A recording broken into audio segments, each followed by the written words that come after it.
Hi there, my name's Toby Jennings, and in this video I'm going to talk to you about the society trap. This is a concept that I was introduced to a few years ago, and in this video I aim to explain what it means and a few broad tips in how to avoid it. So first of all, what is the society trap? There's two videos linked in the description below that I watched about 10 years ago that kind of shaped a little bit of my decision making for a few years after I watched them. The first video is a compilation of Joe Rogan introducing the idea of a society trap. It's this idea that our society is structured in a way where there's lots of jobs that are necessary in order to run our lives or keep society going, but that a lot of these jobs at their core are unfulfilling and sometimes even unnecessary. When people fall into this trap, their life becomes more about finding something to do with their time to earn an income so that they can live, instead of actually being about finding something to contribute to the world and finding meaning. Instead of society being about everybody finding a way to provide value to other people, in a lot of cases people become sidetracked and they're trapped in a life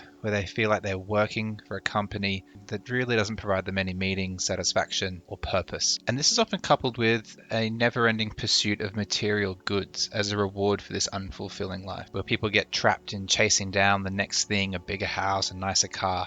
And I mean, this is an extreme or a pessimistic view, but I think that this is something that's worth looking at as a worst case scenario. It's something that is entirely possible if you don't live your life in an intentional way, and it's definitely a situation that people find themselves in. In the second video, Alan Watts is explaining a process where he asks people, what would you like to do if money was no object? Now, this is a pretty standard question that really ignores the complexity of life and the overwhelming fact that money is necessary, but I definitely think that there's some value to find in going through this exercise. What he's saying is very similar to Joe's idea of a society trap, in that if people live their lives with money as the main metric or motivator, then their life will essentially be a waste of time. Yes, obviously, money is necessary, but it shouldn't be the driving force behind major life decisions. So often young people are encouraged to choose pathways based on the prestige or the income that's attached to a certain career, and they'll often gravitate towards university degrees or skill set based on what they pay rather than what they are. And sometimes this pressure comes directly from parents or teachers, but is often just more deeply or subtly embedded into societal expectations of what they think they should do or who they think they should be. And this is a real problem that I see, especially as a teacher and someone working in schools, that people really need to take a deeper look, a more meaningful, a more intentional look at what they want out of their lives. And it's something that they should be continually or regularly checking in with and updating, just to make sure they're on track to live a life that they want to live. So if you feel that you are slipping into a society trap, or you just want to intentionally plan to avoid it, I think there are 4 areas that you need to really look at in order to identify and articulate what you want and what your goals are. The first one is health and well-being. And for this, I really envision this as everything encompassing physical health, fitness, and nutrition, as well as mental health, well-being, and anything else that's going to ensure that your mind and body are in check. The second category I'm going to call vocation, and this can cover lots of things. This includes your job or your work, how you make money, and your wealth, as well as any kind of goals or aspirations that you might have in regards to a career. The third one is connection. This could include relationships, friendships, love, family, basically just making sure that there are good people in your life you can share experiences with. The fourth one is the broadest. I've called it purpose. This is basically the little spice and the extra ingredients on top that's going to really add meaning to your life. It could be something you're passionate about. It could be a mission that you have. It could be something to do with spirituality, an idea of continual growth and learning. This can really sprinkle itself into any of these areas. You could have passions in relation to your health. You could have those in relation to obviously your vocation. And these things can also be shared with and enhance your connections with other people. A simple step that's outlined in Designing Your Life by Bill Burnett and Dave Evans is to rate where you think you're at from 1 to 10 in each of these areas and use that as a guide to improve your life. In an ideal situation, you'd have high and consistent scores across all 4 of these areas, but what people will often find is that they'll have glaring differences between their highest and their lowest scores. For example, someone might give themselves a high score for vocation, but that another area of their life has suffered as a result. Often this is health, this can be relationships, or they're in a job that they don't love and they find no purpose in, So that area of their life is suffering. There are lots of ways you might go about fixing these things, but I think my main message here is that it's important to identify what these things are. There's lots of books you can read, lots of videos you can watch that are going to give you specific steps of things to do. What I'm going to outline here are some very general things that might be helpful and might not. So take and pick which ones you think are useful for yourself. The first of those things is to intentionally focus, I suppose, on the things that you can control or you can influence. There's no point dwelling on problems that are outside of your control. There'll always be some things that you can't change, and dwelling on these things are just going to lead to frustration and ultimately to wasted energy. For example, if your goal is to be financially independent, there's going to be no value gained from sitting around wishing that you'd invested in Bitcoin 10 years ago. You actually are going to need to find something that you can do, something that you can control that's going to lead to some kind of financial benefit. I think it's really important to keep in mind that progress will be slow. If you're going to design your ideal life, you need to do it slowly and build it with purpose and care. In the book Atomic Habits by James Clear, he outlines the benefit of taking small steps, the idea that getting 1% better every day will add up very quickly over time. So across each of these 4 areas, once you've identified the things you want to do, your goal should really be to make micro improvements and build consistency. This isn't something that you're going to be able to achieve overnight, and if you're doing this properly, your goals should change. So it's going to be something that you'll need to maintain over time. What I mean by this is that the ideal life that you might envision for yourself will be different when you're 20 versus when you're, for example, 40. As you grow older, as you go through different stages of your life, the things that you find important, the things that are ideal for your life will be different. So you're going to need to maintain them constantly. There's a cool little activity called the fast forward test to help identify different elements of your life that you can change or you can improve. For everything that you do in a normal day, ask yourself, if I had a fast forward button in my life,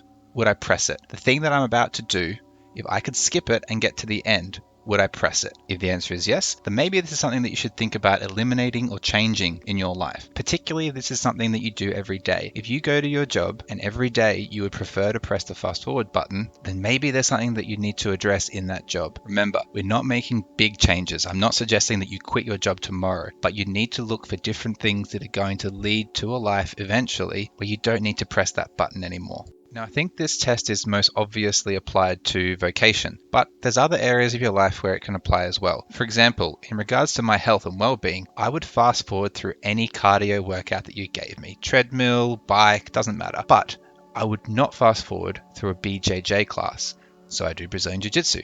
This idea could be combined with a journal of different things that motivate or demotivate you each day, so that you're keeping track of the things that light you up and the things that drain you. And it seems really simple, but you just work to eliminate the things that demotivate you and work to amplify the things that light you up. This is sort of a similar idea to a quote that Steve Jobs had in his Stanford graduation address. I'll link that in the description as well, where he asked himself, if today were the last day of my life, would I want to do what I'm about to do today? And whenever the answer has been no for too many days in a row, I know I need to change something. Now, Steve Jobs obviously had the luxury of being a multi-billionaire, but I still think that this is a useful tool for at least being aware of what you might need to change, even if it's just your mindset. The next idea is to look for a balance between passion and income. Often you'll find or hear people saying that if you turn your passion into a job, then you'll never work a day in your life. That is super idealistic advice, and it is the very rare example where someone is able to genuinely utilize something that they're passionate about to drive a meaningful income. And the bit that people often don't talk about is that often if they achieve this, they end up losing the passion for the thing that they really enjoyed doing in the first place. I've met many snowboard instructors who loved snowboarding until they became a snowboard instructor, and then they hate it because it's their job.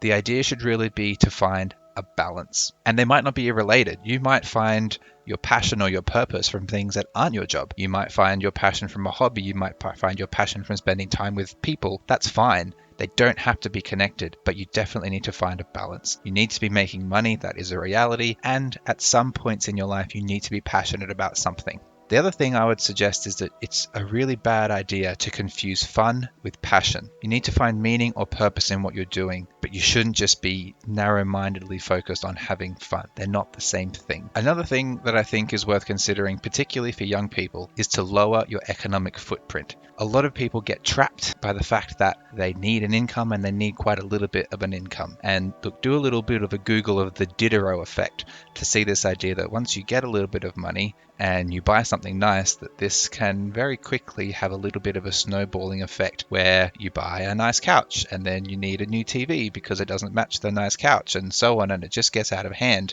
And it can really get in the way of giving yourself the chance to experiment with different things if you are trapped in the cyclical nature of having an income, especially if you're stuck in a job that you don't enjoy. And you really need to be conscious of that, especially when you're young. There's nothing that's going to limit your options more than needing to make lots of money, especially from a young age. And that really leads me into my final piece of advice, which is to try as many things as you can. Adopt an idea of experimentation with different things. There's many different paths to fulfillment, and it might be a unique combination of things that is going to help you.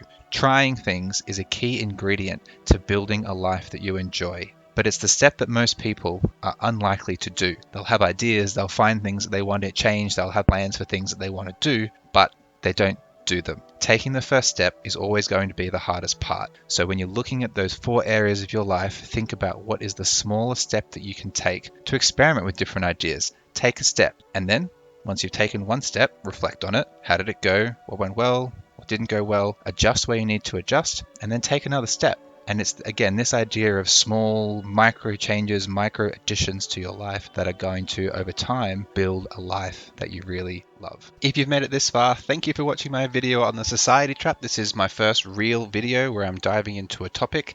If you enjoyed this video, please consider subscribing, press that like button, and jump down in the comments if you have any suggestions for things I can improve or things that I can change, or any videos you think that might be interesting among the topic of education, innovation, or leadership. Thank you.